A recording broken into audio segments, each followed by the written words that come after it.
ప్రభువైన యేసుక్రీస్తు వారి అతి శ్రేష్టమైన నామంలో అందరికీ ప్రైజ్ ద లార్డ్. ఈరోజు దేవుని వాక్యము, నీకు ప్రయోజనము కలుగునట్లు నీ దేవుడనైన యెహోవానగు నేనే నీకు ఉపదేశం చేసేదను, నీవు నడవవలసిన త్రోవను నిన్ను నడిపించుదును. యెషయా గ్రంథము 48వ అధ్యాయము 17వ వచనం.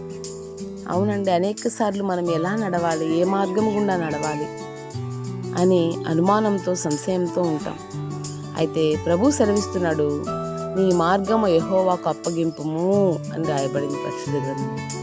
దేవునికి మన మార్గాన్ని అప్పగించి నేను ఎలా నడవాలో అలా నడిపించండి ప్రభు అని అడిగినప్పుడు ఖచ్చితంగా ఆయన మనకు ఉపదేశం చేస్తాడు, మనం నడవలసిన త్రోవలో మనల్ని నడిపిస్తాడు. అప్పుడే మనం గమ్యానికి చేరగలం. కనుక ప్రతి విషయంలో ప్రభు మీద ఆధారపడి ప్రభు సన్నిధిలో ప్రార్థించి ప్రార్థనాపూర్వకంగా మనం కొనసాగినప్పుడు మనం దీవించబడతాం. దేవుడి ఈ మాటలు దీవించును గాక. May God bless you all. Amen.